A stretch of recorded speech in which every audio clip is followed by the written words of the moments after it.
Her name was Elara Vance, and she was a widow. This was the first and most important fact known about her in the small town of Prosperity, a place that valued simple, legible histories. She had arrived 2 years prior with her husband, Thomas, a quiet man with ink-stained fingers and eyes that seemed to be watching something far beyond the horizon.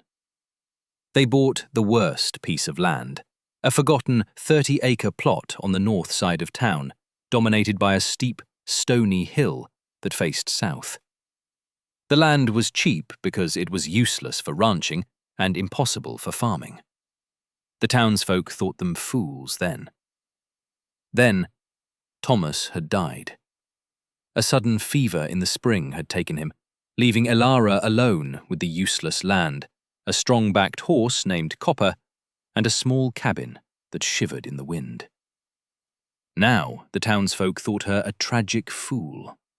She possessed little else: a few tools, worn smooth by her husband's hands, 3 wooden chests filled with his journals, and an idea. It was Thomas's idea, really, meticulously detailed in the journals. He had spent a lifetime studying old ways, forgotten engineering, and the subtle language of the natural world. He wrote of wind patterns, of thermal mass, of the way a northern forest breathes in winter. He wrote of a coming cold, not a normal winter, but a generational winter, a thing of myth his grandfather had survived and spoken of in hushed tones. He had designed a shelter to endure it. In the summer of 1883, Elara Vance took her husband's plans to the town hall. Mayor Thompson was a man whose confidence was built upon the solid foundation of never having been truly tested. He looked at her sketches, his thick fingers tracing the lines as if they were the nonsensical scribbles of a child. "Mrs. Vance," he began, his voice laced with the patient condescension he reserved for women and stray dogs. "What am I looking at?" "It is a house," Elara said, her voice even. "A winter house, built into the south face of the hill." The mayor squinted. The plans showed a long, low structure dug directly into the earth. It had a stone facade, a deeply recessed door, and a single, thick-paned window. 2 stone chimneys were marked, one for a hearth, the other, smaller, for ventilation. "You intend to live in a cave?" he asked. "I intend to live in a home that uses the earth for insulation," she corrected him gently. "The hill itself will be its northern wall. The geothermal heat from the ground will keep it from freezing. The snow will cover it, insulate it further." Mayor Thompson leaned back, a smile playing on his lips. He was looking at the town's tragic fool, confirming her status. "My dear woman, we have perfectly good lumber here in Prosperity. We build proper houses, with foundations and 4 walls exposed to the good Lord's sun. This is a burrow for an animal." "It is a design that will survive," she stated simply. "Survive what? A bit of snow?" "We are a hardy people, Mrs. Vance. We do not hide in the dirt." His dismissal was total. He stamped her permit for land alteration without another glance at the plans, a gesture of pity more than approval. The story was all over town by nightfall.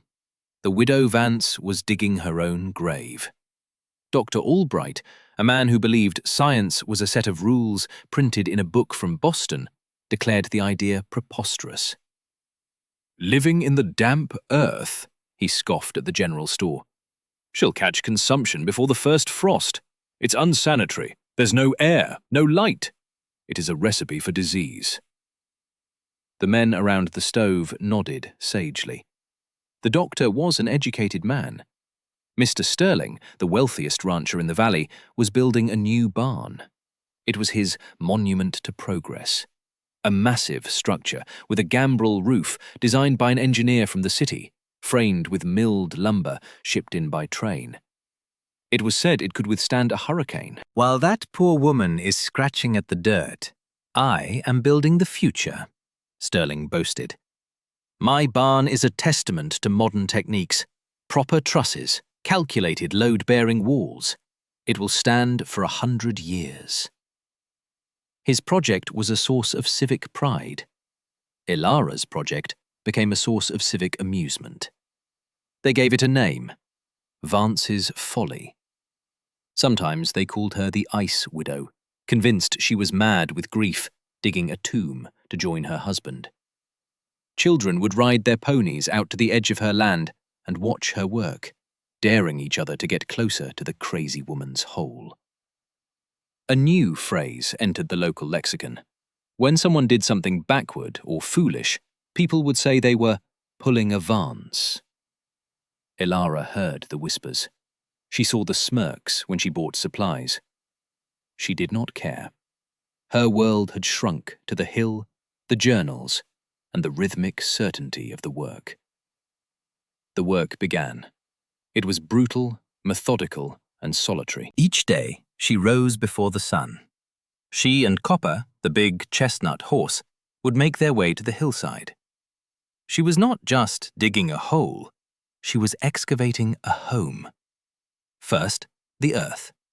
Using a heavy plough pulled by Copper, she broke the tough sod. Then, with shovel and wheelbarrow, she moved tons of soil, creating a deep cut into the hillside, a perfect rectangle of exposed earth and rock. The town saw a woman playing in the mud. They didn't see the careful measurements, the plumb lines she hung to ensure the walls were true. They didn't see her consulting the journals each night, her finger tracing Thomas's elegant script, his precise calculations of tonnage and cubic feet. The summer was a blur of sweat and soil. Her hands, once soft, became calloused and strong. Her face, framed by a simple bonnet, was tanned by the sun. She spoke only to Copper, his quiet presence a constant comfort. He was her confidant, her partner. He hauled away the earth. He dragged the heavy stones she quarried from the creek bed. When the excavation was complete, the true work began. The foundation was not concrete, but a masterpiece of dry stone construction, a technique Thomas had detailed over 50 pages. She chose each stone with a mason's eye, fitting them together without mortar so the house could settle with the earth, not fight against it. The walls were thick, 2 feet of solid stone laid with a slight inward slope, a design that converted the immense pressure of the earth into structural strength. The town saw a pile of rocks. They didn't see the genius of the Roman arch principle applied to a retaining wall. Autumn arrived. The aspen trees on the high ridges turned to gold. Elara began the roof. Heavy timber beams, salvaged from a collapsed mine her husband had noted on a map, were hauled by Copper and set into place. Across these, she laid a deck of thick planks. Then came the waterproofing, another of Thomas's obsessions. Not tar or tin, but 6 layers of birch bark, harvested from a grove a mile away, laid like shingles, overlapping so perfectly that not a drop of water could penetrate. Over the birch bark, she shoveled back the earth she had excavated, tamping it down. Finally, she laid the sod she had so carefully removed months before. By the time the first snow flurries danced in the air, the roof of her home was once again a living part of the grassy hillside. Only the stone facade, the door, and the 2 chimneys betrayed its existence. The work moved inside. She built a great hearth at one end, its chimney designed with a specific flue damper that could be precisely controlled to maximize heat and minimize smoke. She plastered the interior stone walls with a mixture of clay, sand, and straw, which dried to a smooth, warm surface. She built a cold cellar at the deepest part of the structure, a room within a room, where the Earth's constant 50-degree temperature would keep food for months. The rest of that fall was spent on a different kind of labor. She harvested every wild apple, every berry. She fished the creek until it began to ice over. She traded the last of her husband's books for sacks of flour, beans, and salt. Her small cabin was filled with the smells of drying herbs, salted meat, and preserved fruit. She was preparing not for a winter, but for a siege. The work continued. The town laughed, and the seasons turned. 2 full years passed in this rhythm of solitary labor. The year of excavation, the year of construction. Now, it was the late summer of 1885. Vance's Folly was complete. The small cabin was now a woodshed, packed to the rafters with seasoned hardwood. The burrow, as the town called it, was her home. Mr. Sterling's grand barn was also finished, its red paint a proud slash against the landscape. Prosperity felt secure, modern, and permanent. Then the signs began. Elara saw them first. It was in the squirrels. They were frantic, manic in their gathering. They stripped the pine trees bare, their caches overflowing. It was an ancient, panicked haste. Then the geese. They left a full month early, their honking calls seeming desperate as they fled south in massive, disorganized formations. Elara walked the forests, studying the pine cones.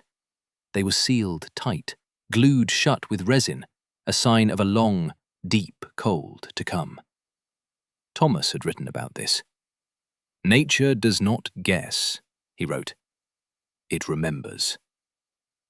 A strange quiet began to settle over the valley. The air grew still. There was a metallic scent on the wind, a charge in the atmosphere that made the hairs on her arms stand up. The barometric pressure, measured by a device her husband had built, began a slow, steady plunge, unlike any she had ever seen. She knew what was coming. She thought for a moment of warning them, of walking into town and standing before the mayor and the doctor and the rancher. But she knew what their response would be. More laughter, more pity. They would call her the hysterical widow, seeing doom in every falling leaf. Her warning would be just another story to tell around the stove, another reason to call her a fool. They had built their world on pride. It would have to be unbuilt by reality. So she said nothing. Her final preparations were calm and meticulous. She moved the last of the food from the cabin to the cold cellar. She brought copper into a small, stone-walled stable she had built into the side of the house, with its own supply of hay and oats. She checked the seal on the heavy oak door. She stacked a month's worth of firewood inside, next to the hearth. On November 16th, under a sky the colour of lead, she latched the door from the inside. The town of Prosperity was blissfully unaware. They were planning a Thanksgiving dance. Mr. Sterling was bragging that his new barn was so warm his cattle wouldn't even notice the winter. Dr. Albright was treating a few coughs, prescribing whiskey and bed rest. The snow began on November 17th at 4 in the afternoon. It did not begin as snow. It arrived as a physical blow, a wall of wind and ice that slammed into the valley from the north, a thing of mythic violence. The temperature dropped 30 degrees in an hour. The sky did not darken, it turned white. A total, blinding, suffocating whiteout. The snow wasn't falling, it was being driven horizontally, like sand in a desert storm. It was a white death. Inside her shelter, Elara felt the house shudder once as the initial blast hit. The wind screamed over the single window, a sound like a hungry beast. But inside, it was calm. She lit a single lantern. She started a small, efficient fire in the hearth. The stone walls, warmed by the earth around them, held a steady, cool temperature. The sound of the storm was a distant, muffled roar. She sat in a simple wooden chair and opened one of her husband's journals. She was safe. In the town, chaos reigned. Windows on the north sides of houses shattered inward, blasted by ice. The telegraph line, their only connection to the outside world, snapped with a sound no one could hear above the wind. The train had not arrived. It would not be arriving for a very long time. The first night was about survival. Families huddled together, stuffing rags into broken windows, burning furniture to stay warm. The snow did not stop. For 3 days and 3 nights it fell. The wind never ceased. Drifts piled up, burying fences, then sheds, then entire homes. The proud, proper houses of prosperity became traps. Their tall, exposed walls bled heat. Their steep roofs, designed to shed a gentle snow, now caught the wind, creating immense, unbalanced drifts. On the second day, the roof of the general store groaned, then collapsed inward with a deafening crack, burying a winter's worth of supplies. On the third day, the bell in the church steeple, a symbol of the town's endurance, froze solid. The town's systems failed. Water pumps froze and burst. Wood piles were buried under 20 feet of snow. The town was paralyzed, each house an isolated island of fear. The greatest failure was Mr. Sterling's barn. The triumph of modern engineering, the building that would stand for 100 years, lasted less than 48 hours. The sophisticated gambrel roof, designed for aesthetics more than function, acted like a giant scoop. It collected a drift of unimaginable weight. Sometime in the darkness of the second night, the engineered trusses splintered. The roof collapsed, crushing half of Sterling's prized herd. The pride of prosperity had become a tomb for dumb animals. The snow did not stop. By the fourth day, the wind died down, but the flakes continued to fall, thick and silent and endless. The world was buried. Only the tops of the tallest buildings were visible. The town was gone. Inside the Barrow, as the town had named it, life continued. Elara tended to copper. She cooked meals on the hearth. The air was fresh, drawn in through the clever ventilation chimney that now stood 10 feet above the snowpack. The temperature inside never dropped below 55 degrees, even without a fire. She used only a few logs each day. The house, her Folly, was performing exactly as her husband had designed it. It was a sanctuary of warmth and quiet in a world of white silence. The hunger began on the 5th day. The cold was a constant enemy, but starvation was a more patient one. That was when the first one came. It was Dr. Albright.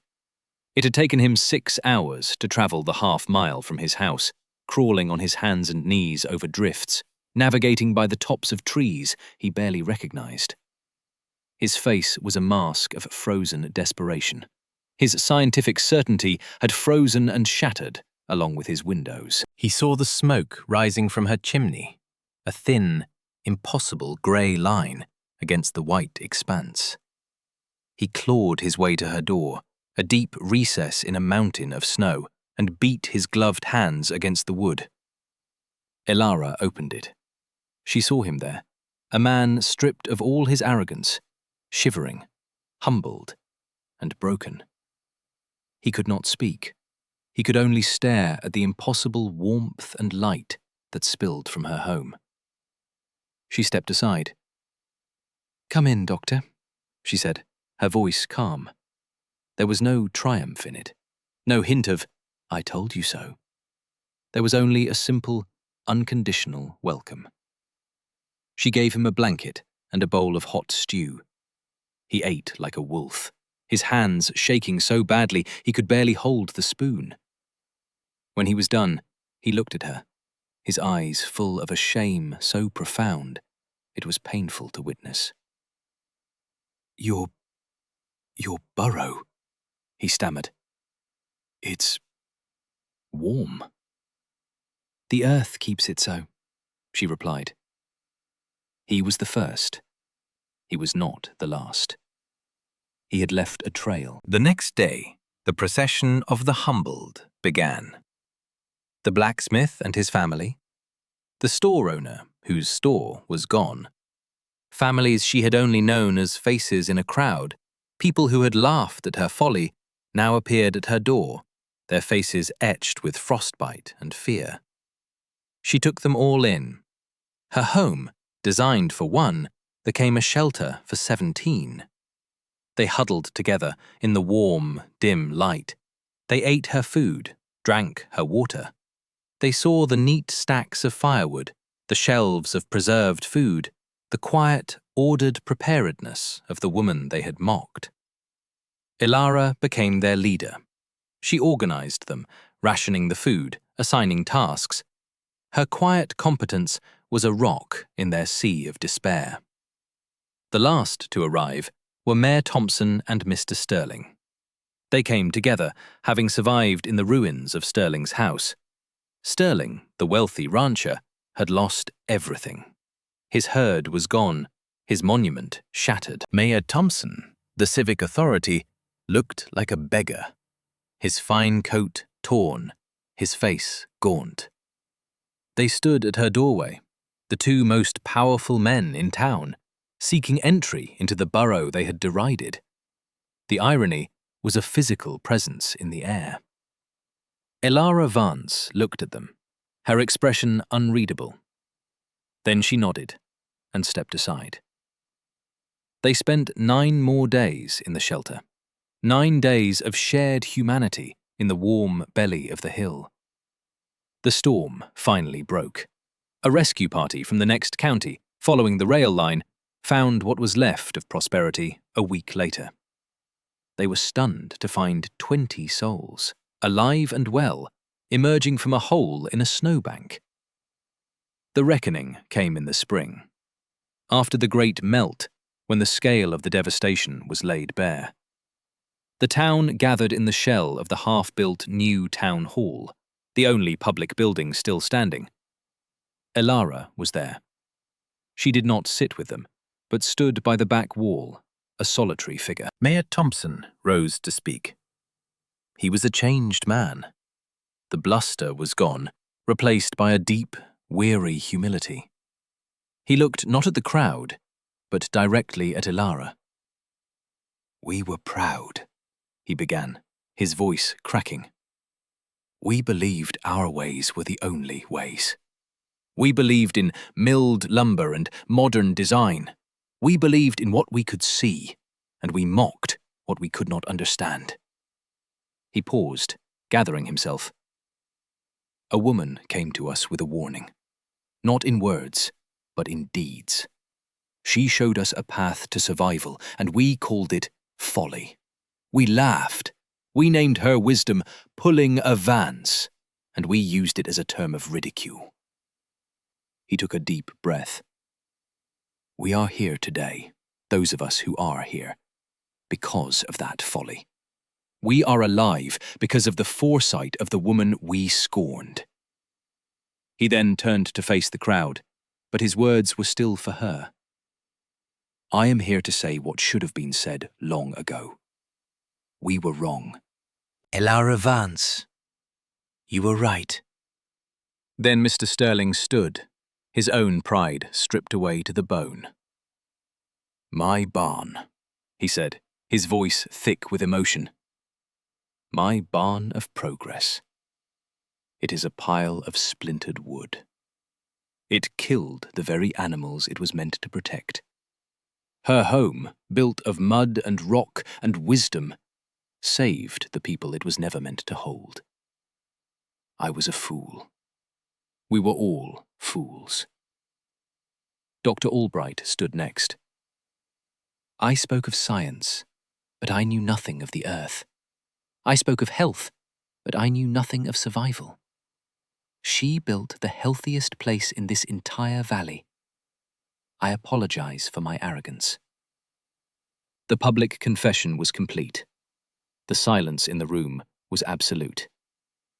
Everyone turned to look at Elara. She did not smile. She did not offer platitudes of forgiveness. She simply stepped forward into the center of the room. "Pride does not keep you warm in the winter," she said, her voice carrying in the quiet space. "Pride does not fill an empty stomach. The earth provides, if you listen. The seasons warn you if you watch. Your houses were built to look good. They were not built to stand. Survival is not about what is proper. It is about what works." She looked at their faces, one by one. "If you wish to learn," she said, "I will teach you." And so, the transformation of prosperity began. They did not rebuild as they had before. They rebuilt with the hill as their guide. The new homes were built into the southern slopes, using the principles of thermal mass and earth sheltering. They learned the art of dry stone walls. They learned to listen to the warnings of the squirrels and the geese. The phrase, "pulling a Vance," was reborn. It now meant to act with uncommon foresight, to prepare when others were complacent, to trust in quiet wisdom over loud opinion. It became the highest compliment a person could pay another. Elara Vance never moved back into town. She lived out her life in the Barrow, her solitary home on the hill. She never married again, never sought the company of the community that now revered her. But she was never truly alone. People made pilgrimages to her home. They came not with scorn, but with questions. How to build a root cellar that would not freeze.